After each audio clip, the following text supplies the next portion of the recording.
to call to order the Danville Board of Education regular board meeting for September 18th, 2017. Welcome, everyone. It's nice. This is our first meeting of the school year, getting to have some of our students here to recognize, so it's always fun having a full room. So thank you all for making time to come and share your students with us tonight.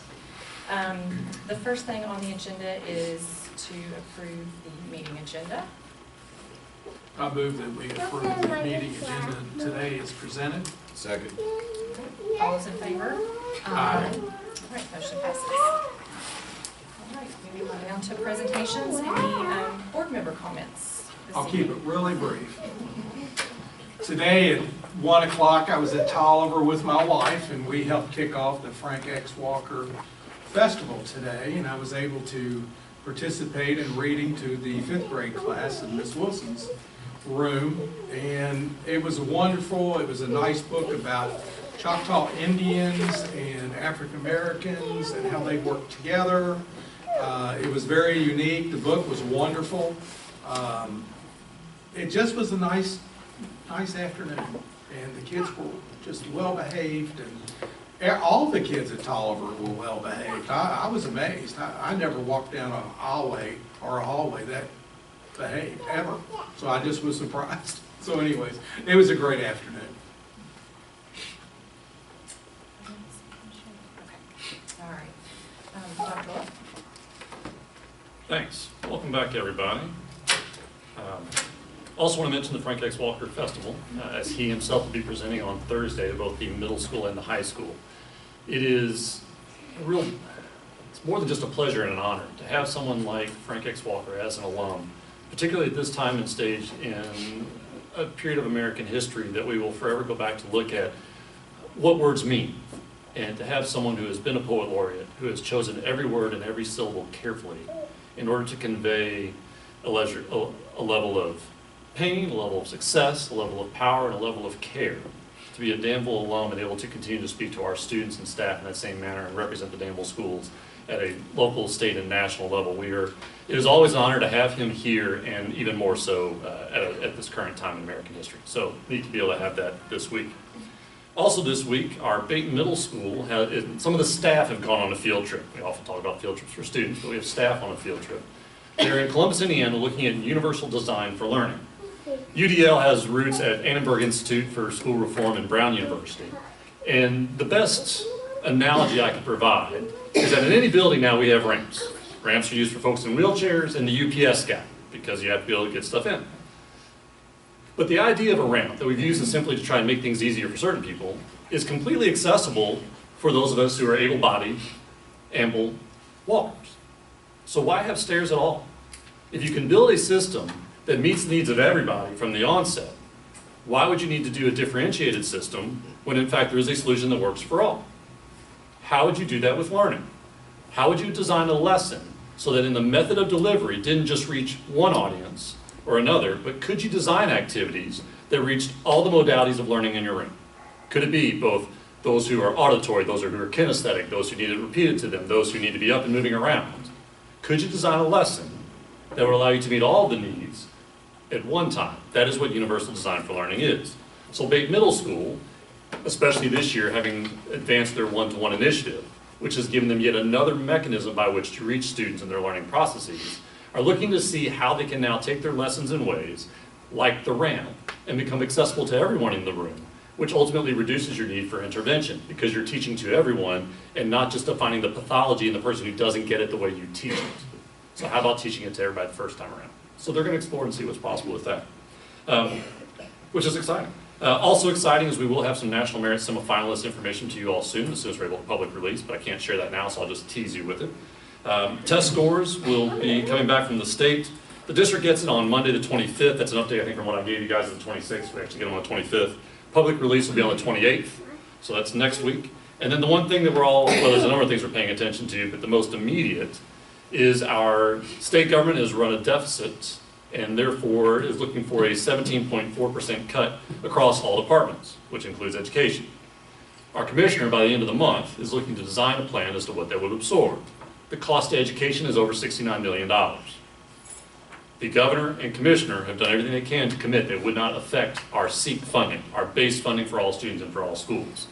But the thing is, we get money from lots of sources and lots of pockets that make schools accessible to all.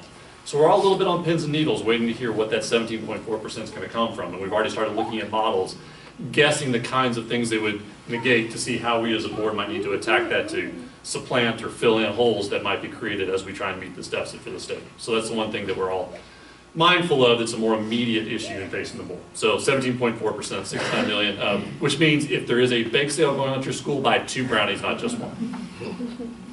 All right, those are my comments for today. Thank you.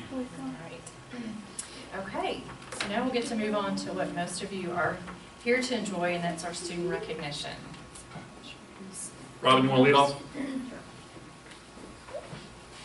Okay, I have 2 recognitions tonight. The first is for Tommy Sleeper. He's here tonight. Tommy, over a number of years, has been one of those students who comes in every day with a smile on her face. She's always displaying respect, whether it be towards her student or her peers or her teachers. She's a leader in the classroom, a quiet leader, encouraging of other students to do the right thing and helping them when they need a little assistance. She gives 100% on all of her assignments and is a role model to others, whether it be in the classroom or on the playground or wherever. She's a wonderful, wonderful. We're happy to have her. Next, Dylan Carrier. Dylan is also not here. Dylan received 2 Paul Awards last week, and to receive 1 Paul Award at any point is kind of a big deal around Jenny Rogers. He received 2 within 1 week from 2 different staff members for 2 different things that he did that were above and beyond what we expect from students to do, and is again one of those students who is in a other kids look to him for leadership, always showing respect and is responsible. He's improved his academics dramatically because of his determination and willingness to hunker down and do what's needed. Just a true example of what we consider Jenny Rogers Cougar to be. Thanks, Robin. Mr. Labriazzo?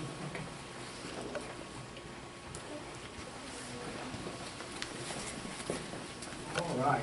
I have some certificates to present, and some of these students are Hogsett students, but we also are recognizing some students that are at Tolliver and Jenny Rogers. The group of girls that are going to be coming up are members of the Girl Scout Troop 5147 that meets here in Danville, and they actually meet at Hogsett Elementary on Monday evenings. But they did something really kind of extraordinary as a project over the summer.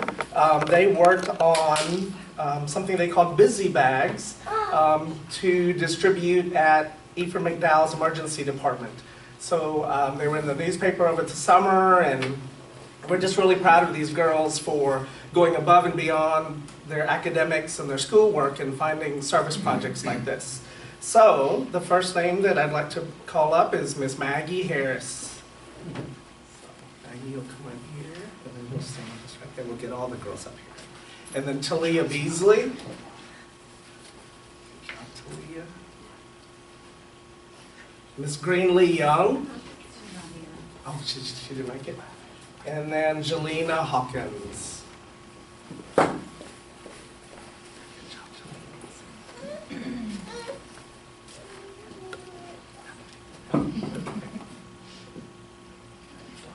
One, two, three.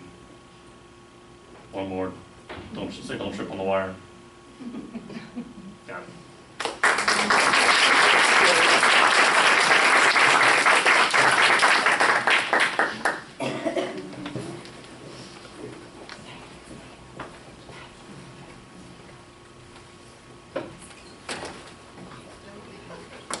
Good evening. I'm here tonight to recognize the student Lighthouse team from Tolliver Elementary.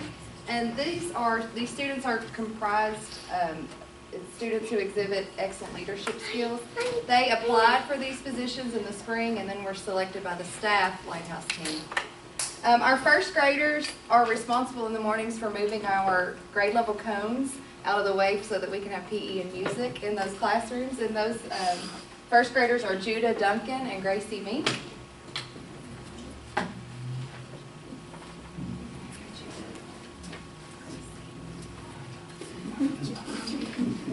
Our second graders are responsible for holding the doors at dismissal time in order for students to get to their buses promptly. And they also help at the end of the day by making sure the staff have their walkie-talkies so that we know that everything is going smoothly. They are Evan Terrell. Meryl, I'm sorry, I have a Meryl and a Terrell right next to each other. Evan, Meryl, and Hudson Terrell. Izzy, Colette, and Jocelyn Lang. Goodness, I'm sorry. Here you go, Evan. I am messy. You need to go the farthest away from her.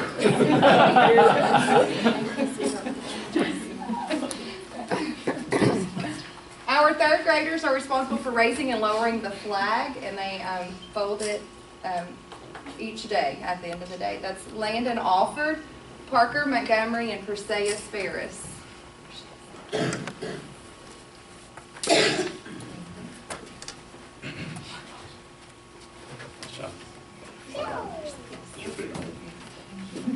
Our fourth graders on the Lighthouse team deliver the transportation changes at the end of the day to each of the classrooms. That's Richard Johnson, Kinley Durham, and May Pierce. Richard didn't make it.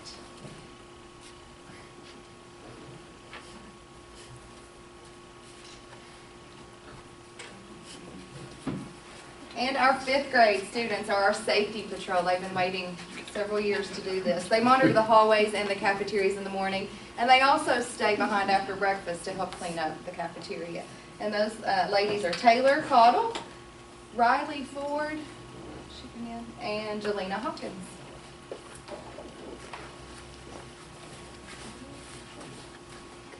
Most of them made it tonight. The staff really appreciate their help. They really help our school day run a lot more smoothly. Thank you all for being here.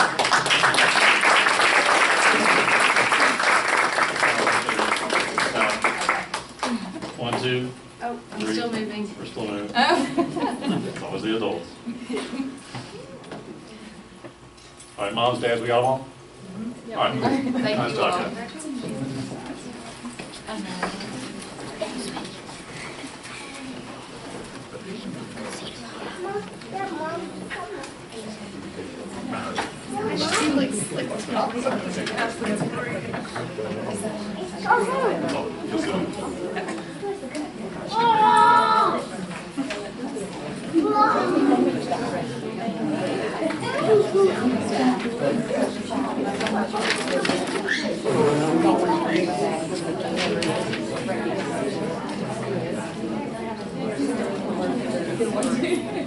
On the board, so we've got one thing to do. We've got to do 10 hours of volunteer service for that.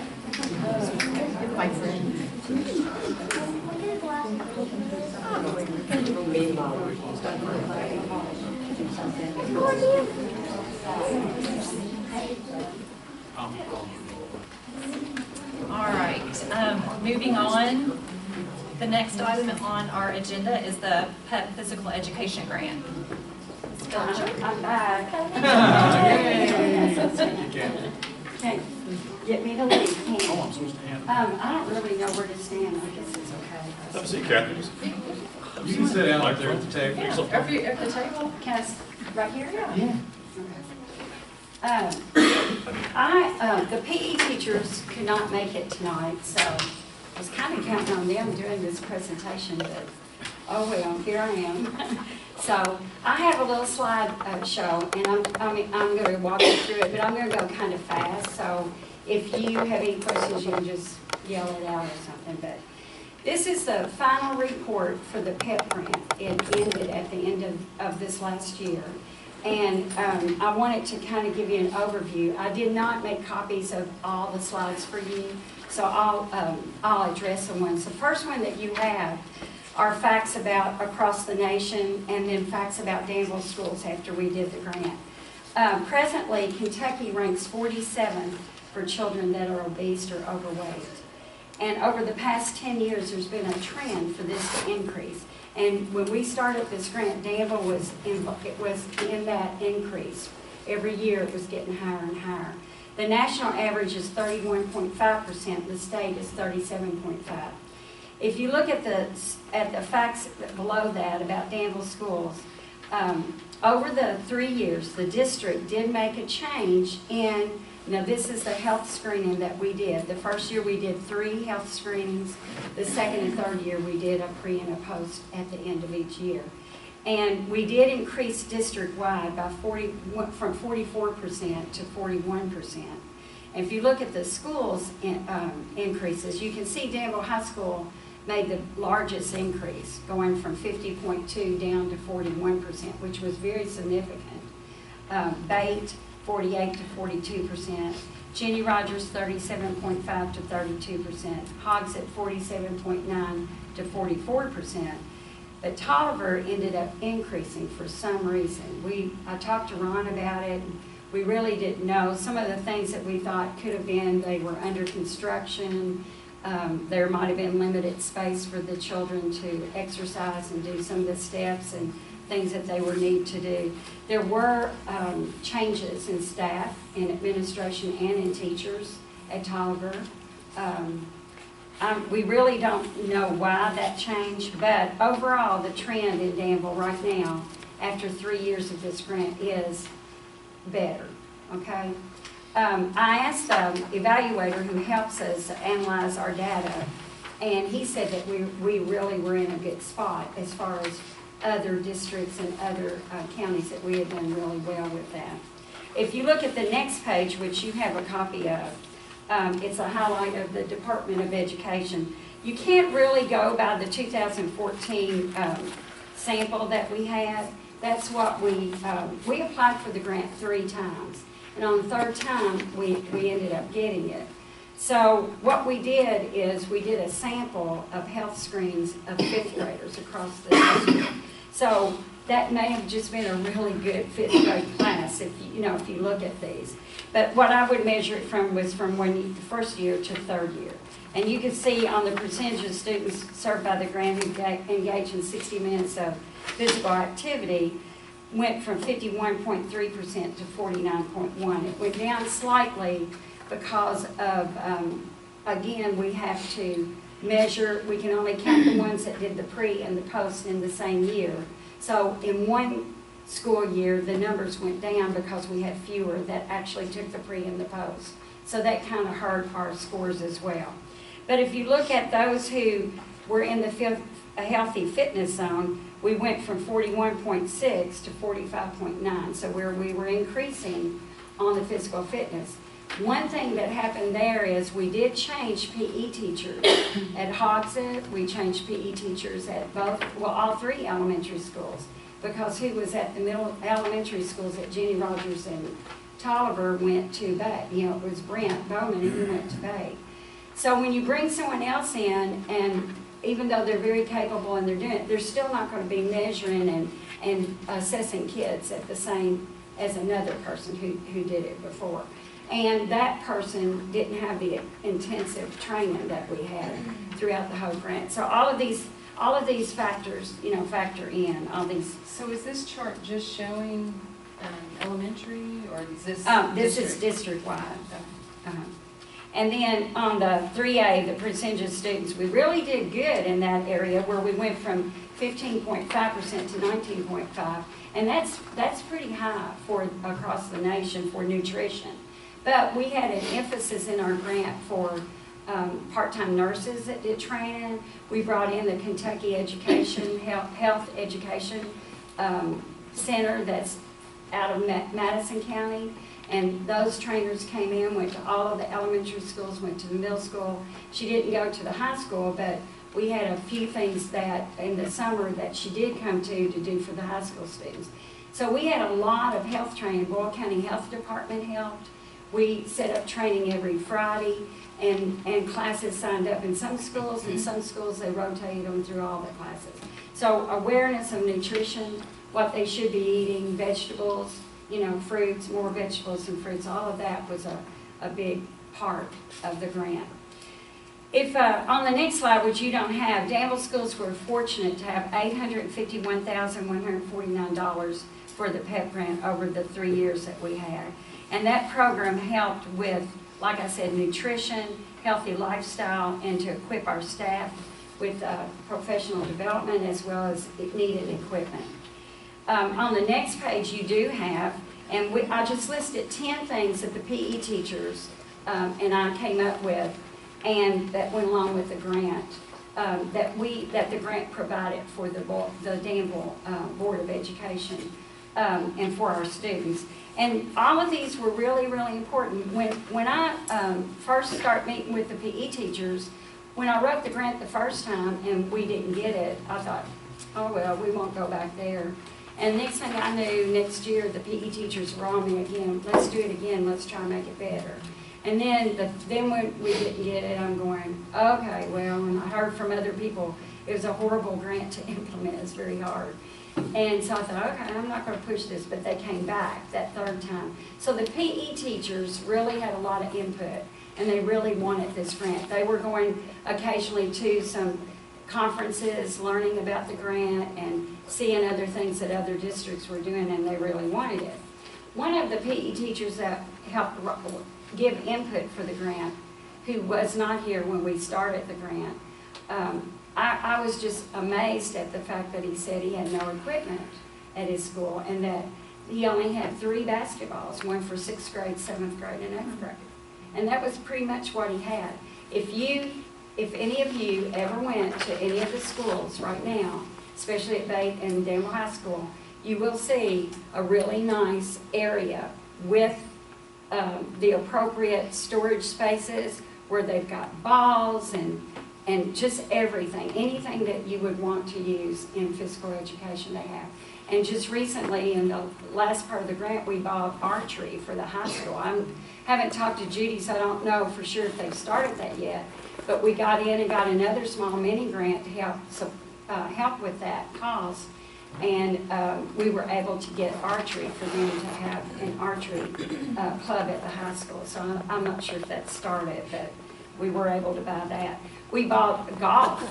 We bought tennis rackets. We bought a lot of things in different schools that some of our children would never have the opportunity to learn in sports or whatever if we hadn't had the grant. But the professional development for regular teachers, we trained all the food service people, 26 every year, in Healthy Kids Challenge, on nutrition and on physical activity. Regular classroom teachers were trained because we were able to buy some kits for recess time for students to be more active. We also implemented the Spark program, which was a curriculum, and that was one thing the PE teachers wanted more than anything, was having a consistent curriculum K through 12, and we've been able to purchase that, put it in, and all the equipment that goes with all of that we were able to purchase for each school. And then one really helpful, and I'm hoping that the schools will continue to use these. When I surveyed them at the end of the school, they said that they would, but we bought a software program that they'll have ownership of for forever, and it's called WellNet. And when the PE teachers put in the student's physical fitness test or assessment, the president's physical fitness, there's like 6 components, and they put those scores in, and the kids, when they get a little bit older, they put their own in, and then it prints out an individual plan, a goal, an exercise, or not an exercise plan, but a goal of what they need to work on and where they are with that, and then they document that, and they are supposed to document steps, and we use pedometers. We bought thousands of pedometers for the kids to use and to count their steps, try to get them to 10,000 steps a day. And that, created the 10,000 step challenge that we did with Ephraim McDowell. So there were a lot of things that we put into place that they can continue using and doing. One of the most important things was to develop a wellness committee district-wide as well as within each school. And that wellness committee looked at the Healthy Kids Challenge and the school index, and they would look at all the components of that. And Patty Taylor helped lead that. And she was just excellent with working with us in the schools and going through that checklist and helping the schools to, when we first started, there were a lot of things that they didn't do. Like one of the things was they were having parties and cake and cookies and stuff like that. So they came together and worked on a policy where they can meet the healthy, I think there's guideline now through food services for snacks within the school and drinks within the school, and Patty signed off on all the schools not offering any type of beverage in a, in a vending machine that wasn't within that qualifications or, what they have for the drinks and snacks as well. And then they decide, well, they can't do away with all the birthday parties and stuff, so they concise that into like one a month or something like that, or I'm not for sure exactly what they did, but it wasn't random and consistent, so they did work on that area too. We developed a lot of community partnerships. Ephraim McDowell and the Wellness Center have been absolutely fantastic. They started the Get Moving campaign, which is still going on. They want us to continue to try to do the 10,000 Step Challenge in the spring. If we want to, Center College help with that. We had a fraternity to help each year with that, and that was very successful. And then we also were able to pay for part-time nurses to help with the screening, the training, the nutrition in each school. And then one of the things I'm most proud of too is the state-of-the-art fitness center that we have established at the high school. And I'll show you some numbers here in a minute. And then, of course, we provided a lot of after-school clubs. The next page you have, and I'm not going through all this, but if you will look at the bottom of the page for, I think the totals are at the bottom. I left this on here because I want you to see where we got these numbers. And you can see we had summer fitness camps, we had after-school programs at each school. I totaled all those. We diligently kept numbers and kept up with that. And if you can see in the first year, we had 6,150 people to participate in after school, which 527 were staff of that number that were using the fitness center. And I think it was the newness of the program and all the new equipment and everything. You go to the second year, there was 3,798, which 528 were staff. And then if you look at the last year, which is your next page, it was 3,401 with 346 with the staff. And then the total for the 3 years, 13,349. Now, of course, those are duplicate numbers, but that's kids and students and, parents, not parents, but staff and students who were staying in after school and doing exercise or fitness or Zumba or whatever, a dance class or whatever we offered. On the next page, this is the number of people, students and staff, that actually use the fitness center. Judy was very, very diligent in making sure we had waivers signed by all students. If they came in, we opened it up to middle school and high school. We even had the middle school have a class of about 25 that came over after school 2 days a week to use the fitness center. And Judy, and then we also offered CrossFit, and Christine helped teach that. She's a certified trainer. So that was a big hit at our center, and we put a lot of money into that center. A lot of money, a lot of equipment. And one thing that I'm hoping and that we'll be able to do is continue to offer that after school for our high school kids. Because they did the most significant increase in their exercise. And we targeted kids that were not in an athletic sport. We tried to target kids and open it up the first hour after school for those kids that just wanted to come and work out and learn more about what to do and how to be healthier. The next page is just, and on the slide you don't have this, but our nurses documented every year all their office visits, the students, and anything that they did with students. They purged folders. One of the things that I think Dr. Look asked them to do was to purge the folders and make sure that we had all their immunizations and health, everything was up to date, and that we actually had folders on every kid, and we did that. I don't know, they went through every school and they sent letters home to try to get the immunization up to par and everything. So we did. We went through, we ordered all these folders with everything that needed to be on it and what they would do to report it, and they went through all the folders and did that. So every kid should have a health folder on them. with that. And they helped with the screening, and total screenings that we had were, the first year we did 5,416, which we had to do 3 times that year. Then the next 2 years were 2,986 and 2,800 this last year. It's a lot of work. If you look at these numbers and you see what we kept up with, it was a lot of work. So if you look at the next page, you have a copy. I wanted to show you where the major amount of the money went. And you can see, out of $851,188, the equipment, curriculum, and supplies was where we put most of the money. The personnel is all the after-school people, all the summer school people that we hired, my salary, a little bit of Cheryl's salary, who was the district nurse.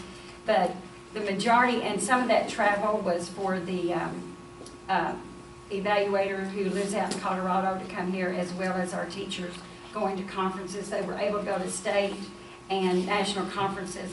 Then if you look at the in-kind match, year 1, 2, and 3, the first number is what we actually did. The second number is what was required in the grant. So you can see we went over that amount in each of the years.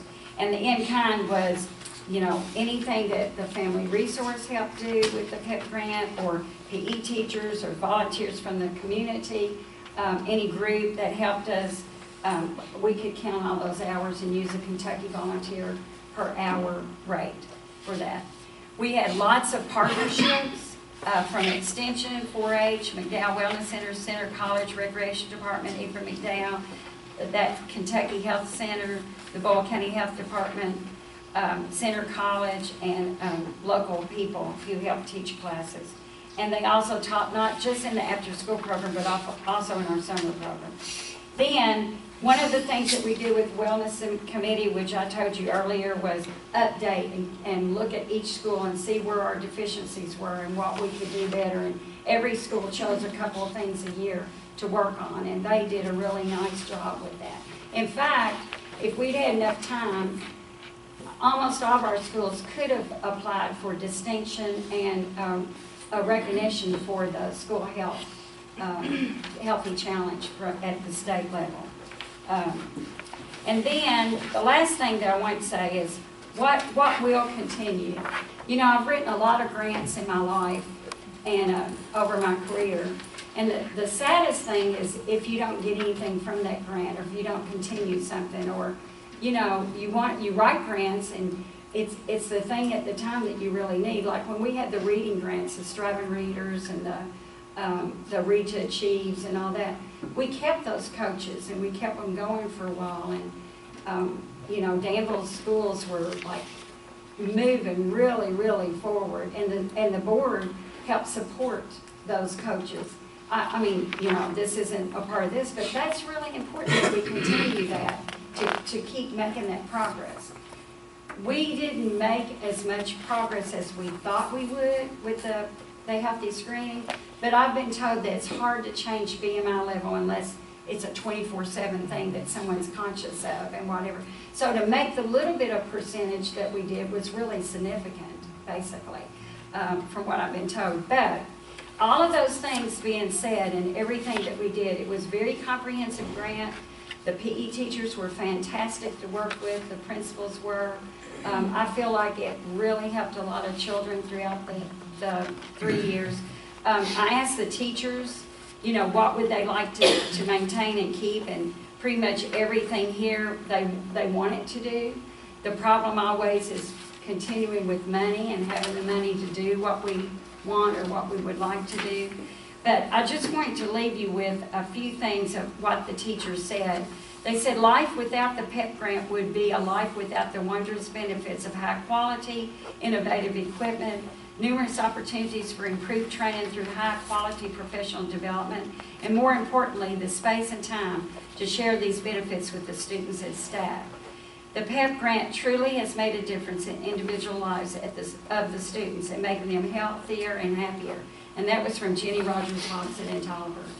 And one success story that we shared with elementary, and you all probably remember this, but it was just the epitome of success when you have someone come to you and they have a great idea from the community, and then we implement that idea by using grant funds or whatever.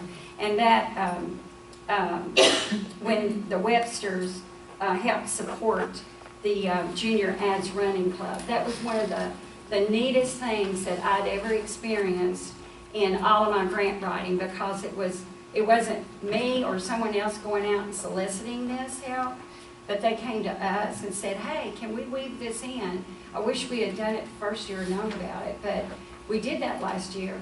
And we had a lot of people come out to Danville High School to the stadium. I don't know if you were there or not, but the neatest thing was when, I'll cry because it just made me feel so good, when a little boy was, I don't even know his name, he was in a wheelchair. And I don't know whether it was a teacher but they pushed him on the route that day, you know, they pushed him in the wheelchair. And all these kids were coming in and getting their time and, you know, getting their little medallion and all this stuff. But some children turned and saw him coming at the other end of the stadium. And I was videotaping some of it. And I looked up, and a lot of kids turned around before they even went over the line and went back and came in with him. A lot of kids that had already gone across the finish line went back. And by the time the little boy got to the finish line, we had a whole crowd of people, and everybody was clapping and yelling and going on. To me, that was just one of the neatest things that I'd ever experienced in my years of working for the school system. But I just want to give, Andrea Webster did a fantastic job with that, and I thank Kathy Merriman, and they did a fantastic job doing that. Eric from Tolliver and Jenny Rogers was the PE teacher that helped with that. He did a fantastic job going over there. So we were able to use the PEP Grant to pay for the teachers to continue to do that year, and it was really nice. Baton High School, we're very proud of everything that they did. An example that they submitted for a success story was that the equipment that they bought for the FMD students at the high school, they had some students that were very much overweight, and so they participated and worked in CrossFit and so forth, and this one student lost 80 pounds in his efforts with working in the fitness center. But even at that was great, and I remember we had a major FMD class during the summer program, and those kids came every day and they worked out and they did what they needed to do. It's not easy to work out, you know? It's not easy to exercise every day. But I just thought that was such a neat experience. And then the other success story I wanted to tell you was with the fitness center after school.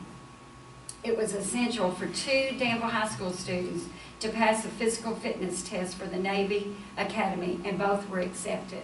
So they really used that fitness center to be able to accomplish that goal. I thought that was very important as well. But I did ask, and I have to say this, if we are using it after school, and we're not yet. So I'm hoping that you all will consider doing something, Dr. Look, about maybe offering some time for Judy and Christine to be able to offer an hour or something after school for our kids at the high school, for they can continue that effort. But I just wanted to share that with you. It's been a pleasure working with the PEP Grant. It's been the teachers and everyone that was associated with it did a nice job, and it wasn't easy at times, but we did it, and it was very, very valuable, I think, to the school system and all the equipment and the curriculum and everything that we've been able to have. So I want to thank you all for that opportunity. So, do you all have any questions? Or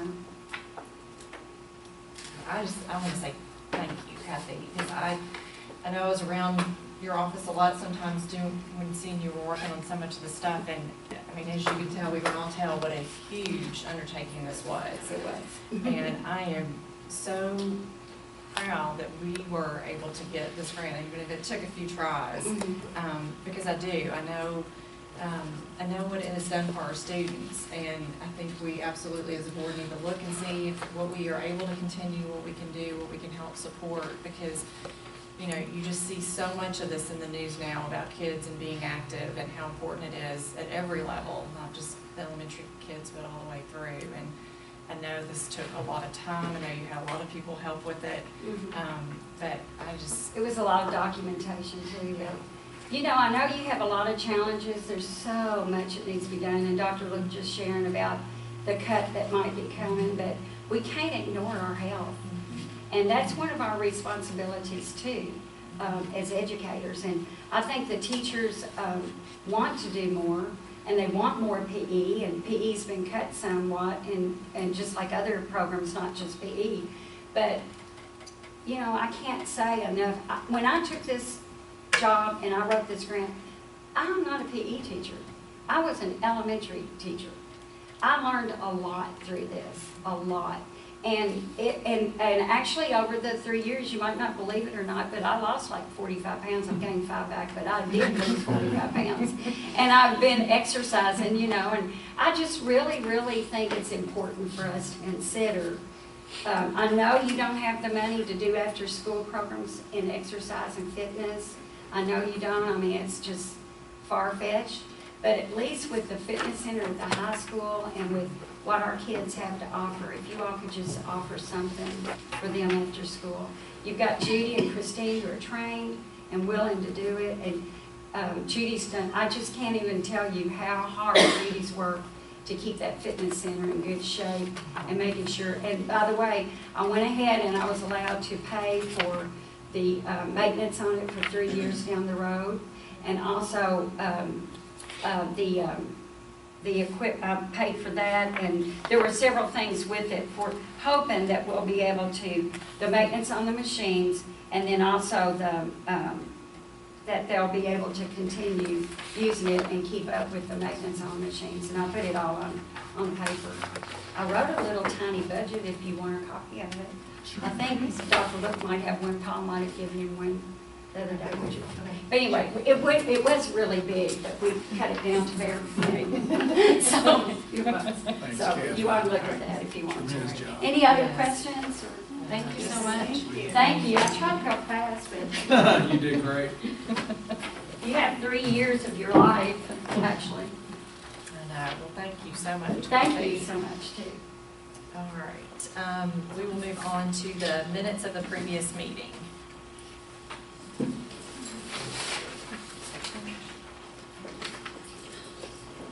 Oh, no. Excuse me. Personnel notification. Sorry. Sorry.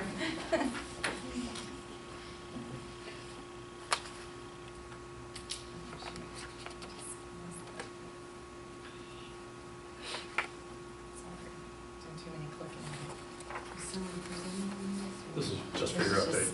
Yeah, just an FYI, if anybody had any Questions? questions or anything. Do we, you know, there were a lot in there that were assigned. Do we still have any empty or vacant positions at this point?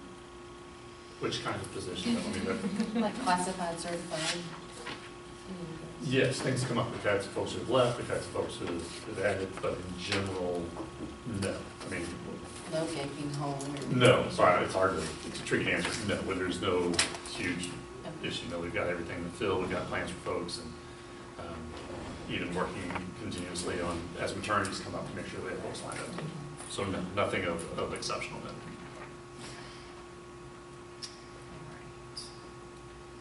So now we can go on to the minutes of the previous meeting.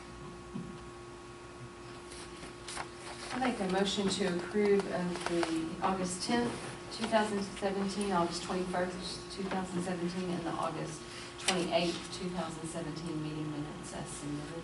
Second. Any questions about those? Okay. All those in favor? All right, motion passes. All right, moving on to reports, and the first one is the staffing report. Couple tweaks to our staffing. We are adding an additional bus route to cover gifted and talented services, as well as a career and technical education run, is what you see at the bottom. And then above, we continue to grow in our preschool and need to open another classroom. We have approximately in the pipeline, roughly 20-plus students that we believe will qualify and be served probably between now and January 1. So we're looking to get the classroom up and running. Never a bad thing to increase preschool enrollment. So that's what you see there in those adjustments. Preschool dollars are running out, so this basically maxes out our preschool budget, which means increases from here will likely be drawn from general fund. What a great problem to have. Keep finding those little worms. Is some of that because of that kindergarten date? There was about a dozen that was affected by. These are primarily ones that have popped up since that initial estimate. So beyond. It's 12 or 15, there's actually none. 15. There's 15 that were caught by that date. So actually, if you look at the size of the kindergarten class last year compared to this year, and you add those kids back in, that's right. So if we were to add more preschool children, it would come out of general fund.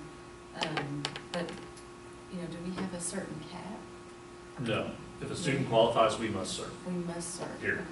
So this gives us, we will not be at max with this, but we are getting closer to that. This puts most of our preschool classes, we're estimating around roughly 18, except for one room that's got a little more high needs. We're trying to keep that a little lower. Okay, so at that point, I mean, if we do have to keep taking more, then we just have to start getting creative with space and. We've got, yes. Okay. And if there's a busload of more kids qualified, we will keep figuring out where.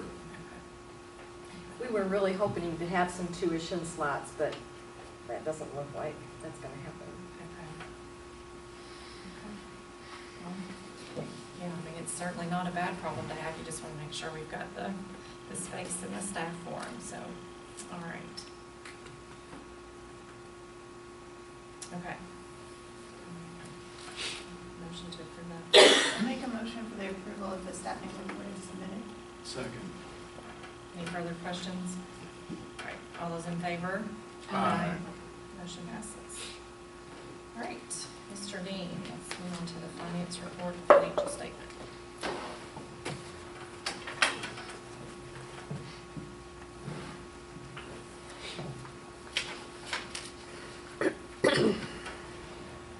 Okay, you should have a copy of the August financial statement. We'll go through it briefly. Beginning of the month, end of July, we started with a balance of $6,644,000, $608.59. We took in receipts in the month of August of $1.56 million. Our accounts payable or claims that we paid out during the month were $1.2 million. Payroll for the month was $834,000. So we ended the month of August with a cash balance of $6,170,873.76. You can look down to the middle part of the page and see how that balance is broken down by the various funds that we operate. You can see the general fund balance of $3.5 million, and that's compared over in the other column. At this point last year, the general fund balance was $2.853 million. So we're up from, at this point last year. You can see the other items down below. The assigned maintenance that we talked about last month, as transfer has been made, and it's up to $1 million so that we can start on some of the projects that have been approved. And you can see that from special revenue on down through the food service, the balances. One thing I'll point out, you'll see the negative balance in the building cash. That's due to bond and interest, debt service payments that we had due, that we had to go ahead and pay, even though the money from the tax revenue that we transfer into that building fund has not come in yet, but once that comes in, that transfer, that will be back to a positive balance. At the bottom of the page is our running summary of the investment account. You can see what the construction draws that have come out have been for the month of August. It was $528,580. And I've also got September's on there, going ahead and added in since we know what that was. That was $556,207. So to date, of the $14,301,000 that we had, we've drawn down $11,295,000, leaving us right now with a balance of $3,006,046.26 for the remainder of the project. Interest earned during the month was $2,340, which pushes us over the life of the certificate of deposit, now we've earned a little over $100,000 in interest, which goes back into the construction. The second page on the financial report is the receipts. You can look and see what, for the general fund, the receipts that were taken in during the month.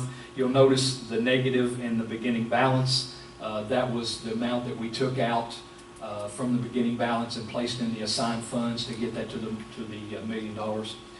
There's also the year-to-date column and the budget, and you can also look over in the next to the last column and see how those numbers compare to where we were last year. As of right now, we're over about $898,000 from where we were at this point last year. The final page is the general fund expenditures summary. Each expenditure by function is listed. For the month, $1,062,000, and you can also see the year-to-date for the general fund and compared to the budget, and then also the last year figures calculated in there. At the bottom, you'll see the general fund cash balance, along with the sick leave escrow and the assigned maintenance, leaves a balance of $3.517 million in cash for the general fund. Any questions? I make a motion for the approval of the financial report as submitted. Second. All those in favor? Aye. Passes. We'll move on to the payment of invoices. Okay. I'm not going to go as deep into this as we did in the working session. I gave you all the highlights, but I will just summarize. For the month, we had accounts payable claims of $1.2 million. Just to hit the highlights of that total, the Tolliver renovation and construction project for the month totaled $528,580. We also had a payment for the contractor on the high school, middle school roofing project of $47,610.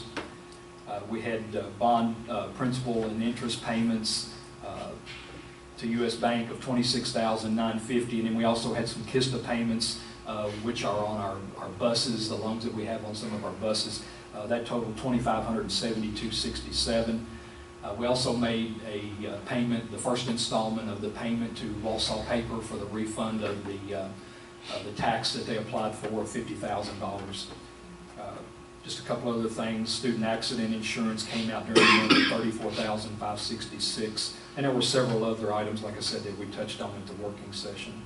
Plus our supplies, repairs and maintenance, transportation, food service, utilities, and other normal monthly expenses.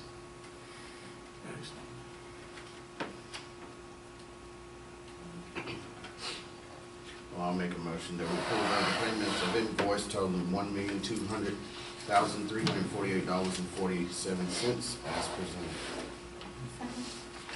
All those in favor? Aye. All right. Motion passes. And then we're going to be looking at our working budget. Yes, I'd like to present to you the working budget for adoption. There should be two items attached to your agenda. One is a kind of a notes where we can go through and hit the highlights, and then there is actually a copy of the working budget attached. It's a munis report, so it's kind of difficult to go through with all of the functions and the objects and everything involved. So we'll go through and talk about the major items that are included in the working budget. Obviously, this is the budget is an ever-evolving document. This is our final installment for the fiscal year 2018. We started in January with the draft budget. Then May, after staffing projections are in place and we figure out some major expenditures, we do the tentative budget, and then now that we've gotten more firm numbers and our tax rates and everything in place, we are called on to adopt a working budget. And just to hit some of the highlights, if you'll look at the first section, our general fund budget totals $22,874,058. Of that, $3.6 million is in on-behalf payments, which is kind of a wash. We have to include those even though we don't actually receive those. Those are items that the state pays on our behalf for KTRS, health insurance, some other items. So that has to be included. So actually our general fund budget, if you don't include the on behalfs, are $19,189,930. Now, we've gone down through there, you'll see listed our other items that we include in the working budget. Our Fund 2, district activity funds, our capital outlay, our building fund, our food service, all come together for a total working budget of $28,267,383. Now, of that amount, the Department of Education requires at a minimum is a 2% contingency, which would total about $565,000. Now, you'll look down through there and see right now, based on this budget, our contingency stands at about 8.33%, or $2.3 million. Now, that might seem a little high, but we've already talked about some things, the 17.4% that might hit, some other things that we know about as a CERS rate hike. Some things that are coming that we're going to have to plan for, so we're going to have a healthy contingency in order to be able to absorb some of the possible costs that we're going to be coming up with. So just to let you know that right now we're at 8.33%. Now, down below that, I've listed some items that impact our budget for fiscal year 2018. All of these things we've gone over, whether it be with our tentative budget or our staffing allocations, so you should be aware of all of these. We've got a 1% salary increase in there for all certified and classified staff. We've got purchase of a replacement maintenance truck, an additional school bus for next year, the one-to-one Chromebook initiative that we have at John W. Bate Middle School, and then all of the different staffing items that we had discussed that went into making this fiscal year 18 budget.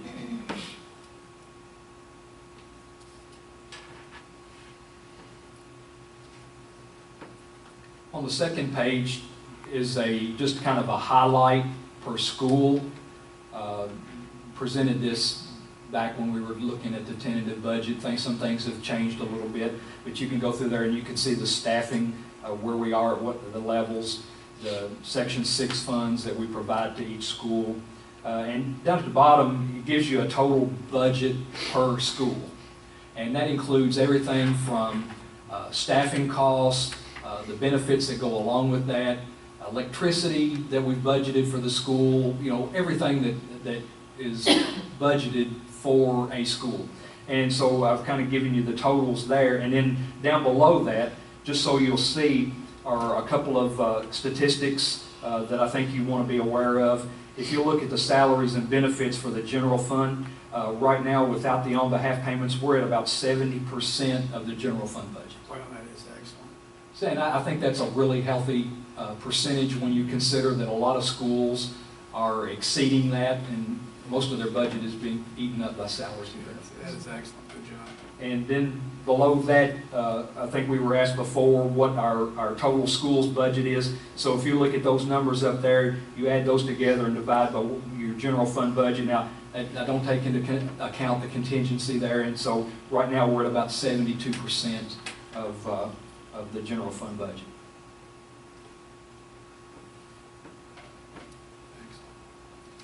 Listed below that, just to give you an idea of our debt service commitments from the general fund that we have to make for the fiscal year 18 for our energy bonds and our KISTA payments that we have to make on our remaining bus payments. We're at about $301,000 that'll come out of the general fund and go into the debt service. The next page, I'm trying to highlight our Fund 2 so you can kind of see where we are as far as some of our state allocations and also our federal grants. These are the ones most likely to be hit by the 17% cut. Yeah. You're looking at, and that's one thing that, right now we, like Dr. Look said, we were examining where we may be hit in some of our state grants. The ones that we look at right now, we're probably looking at if a 17.4% cut at about $151,000. So you can see the fiscal year 18, what our grants were and how they compared to prior years. Most of them had a slight increase. We did have in our math achievement, it went from 2 grants of $41,000 down to just 1 grant of $50,000. And this year we also secured a Read to Achieve grant of $50,000. If you look below that at the other grants, one thing that puzzles me is most of these grants received a slight increase. Now there are some that had slight decreases, but the one that puzzles me is the preschool. In 17, we had a total of $437,000, and for 18, they've cut us to $420,000. So that's a $17,000 cut for a preschool, when it seems like our numbers are keep going up. So I'm puzzled by that. I'd be curious to find out why the decrease in that one. But you can see how those grants run. And then also, like I said, our federal grants. One nice surprising note is our Title I grant. Last year was $565,000. This year it's bumped up to $685,000. So that was a benefit there. And you can see how the rest of those, most of them run pretty much the same with a few slight increases or decreases. And this are all of our grants. We have other small ones, our Cradle School, our Prevent Child Abuse, some other things that we've land that are also included in that fund too. On the next page, just a summary of our Fund 21 that we had over on the front page, our district activity funds. These are funds that are brought up from the school level due to Red Book, can only be spent on certain things at that level, so we bring them to the district level so that we can increase the capacity on things that the schools can purchase with those funds. You can kind of see a summary of what the current balances are for each of those schools on that. And like I said, we have a budget on it of $174,769. And then finally, our capital outlay in our building fund.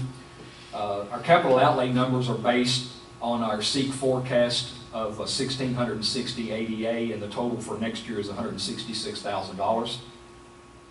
Those funds are available for capital projects or debt service.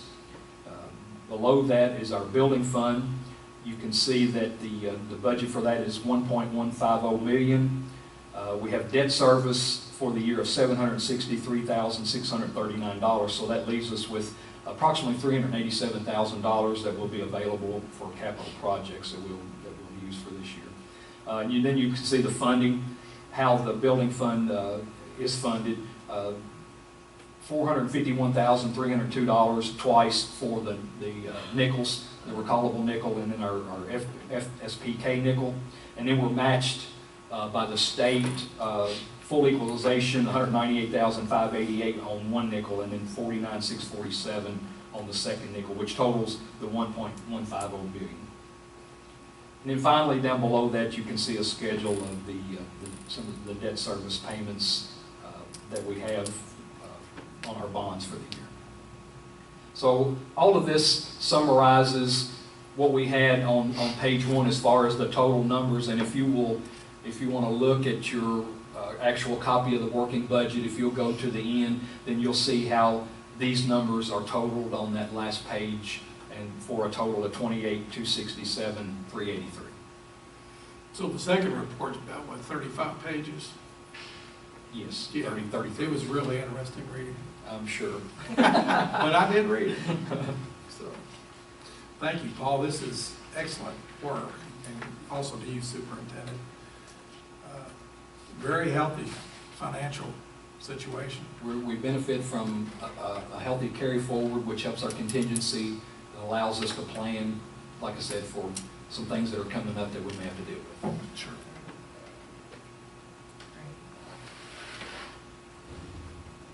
Thank you, Paul. I make a motion for the approval of the 2017-2018 working budget as submitted. Second. All those in favor? Aye.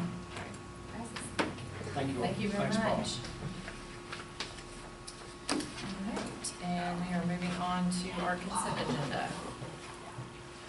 I make a motion for the approval of all consent items as presented. Second. All right, all those in favor? Aye. All right, motion passes. I think anybody's here. All right, and no executive session, all right. All right. So I make a motion that we close the meeting down. All right, all those in favor? Aye. All right. Meeting is adjourned. Dun, dun, dun. Clear the house.